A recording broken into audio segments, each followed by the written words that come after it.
আমাদের সঙ্গে রয়েছে বাম প্রার্থী তথা সিপিআইএম নেতা মোহাম্মদ সেলিম, রায়গঞ্জের প্রার্থী। তার সঙ্গে কথা বলবো।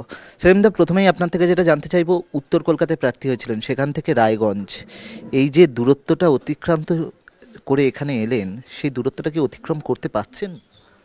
ওটা উত্তর কলকাতা ছিল, এটা উত্তরবঙ্গ। উত্তর তো আছেই, উত্তর দিনাজপুর। এবং তার সঙ্গে দাঁড়িয়ে আমার কাছে দূরত্ব বড় কথা নয়, কারণ এক সময় 80-র দশকে কলকাতা জেলায় যুব আন্দোলন করেছিলাম। তারপরে কলকাতার মানুষ আমাকে এমএলএ করেছেন, এমপি করেছেন। যখন গোটা দেশের রাজনীতি করে ফিরে এসে কলকাতা দাঁড়িয়েছিলাম, তখনও লোকে বলছে এ আবার কোত্থেকে এলো। আমাকে এই প্রচারও করে দেওয়া হয়েছিল যে রাজ্যের বাইরের লোক। আর এখন উত্তরবঙ্গের মানুষও তারা মনে করছেন দীর্ঘদিন ধরে উত্তরবঙ্গ উপেক্ষিত। তার মধ্যে উত্তর দিনাজপুর জেলা আরও পিছিয়ে পড়া এলাকা এবং অনেক বেশি ভাঁওতাবাজি হয়েছে। ভালো হাসপাতাল, ভালো স্বাস্থ্য, ভালো শিক্ষার সুযোগ সেটা নেই।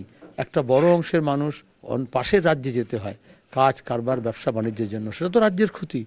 সাংসদ হিসেবে দীপা দাশমুন্সিকে আপনি কিভাবে দেখছেন? সাংসদ হিসেবে তিনি সফল না ব্যর্থ? উত্তর দিনাজপুরের মানুষ তো সাংসদ হিসেবে কাউকে দেখেনি, তো আমি কি দেখবো? আমি তো সবে এসেছি, আমি তো তাকে প্রার্থী হিসেবে দেখছি। এবং তোমাকে আমি সাক্ষী রেখে বলতে পারি, বিভিন্ন জায়গায় গিয়ে আমি যখন লোকজনকে জিজ্ঞেস করছি আপনাদের এই এলাকার সাংসদের নাম কি, খুব সিম্পল কোয়েশ্চেন, তাতে 80% মহিলা এবং 50% পুরুষ এমপির নাম বলতে পারছেন না। বিজেপি রয়েছে, আর তার সঙ্গে তৃণমূল আর কংগ্রেসের ভোট ভাগাভাগি রয়েছে, তার মাঝখানে কি কোনোভাবে আপনি সুবিধাজনক জায়গায় রয়েছেন এই ভোট ভাগাভাগির অঙ্ক? কে রইল কে রইল না, কি ভাগাভাগি হলো কি জানি না। আমি যেভাবে ছুটছি এবং যেভাবে দেখছি, আমি যখন এন্টালিতে সুলতান আহমেদকে হারিয়ে এমএলএ হয়েছিলাম, অজিতবাবুকে যখন হারিয়ে কলকাতায় আমি যখন হারিয়ে এমপি হয়েছিলাম, তখনও 50%-এর বেশি মানুষ আমাকে সমর্থন করেছিলেন। এবং তবেই প্রতিনিধিত্বের এই অধিকার জন্মায় যে বেশিরভাগ মানুষ তাকে সমর্থন করেছেন। রায়গঞ্জ কেন্দ্রেরও বেশিরভাগ মানুষেরই আমি সমর্থন আশা করছি। তৃণমূলের বিরুদ্ধে আপনারা কি বলবেন? এখানে সত্যরঞ্জন দাশমুন্সি দাঁড়িয়েছেন এবং তৃণমূল, তাদের বিরুদ্ধে আপনাদের এখানে মানুষজনকে কি জানাচ্ছেন? তৃণমূল কংগ্রেস যা চিটফান্ড নিয়ে যা করলো, সেটা সুপ্রিম কোর্ট বলছে কেলেঙ্কারি কাণ্ড। টেট নিয়ে যা করলো, এসএসসি নিয়ে যা করলো, এই দুর্নীতি, এসজেডিএর নিয়ে যে দুর্নীতি এসজেডিএর, সেটা এবং তাকে দুর্নীতিকে চাপা দেওয়ার জন্য যা চেষ্টা, সেটা যেমন। আর উত্তরবঙ্গকে সুইজারল্যান্ড করে দেবে বলেছিল, এটা বললেই তো লোকে হাসছে।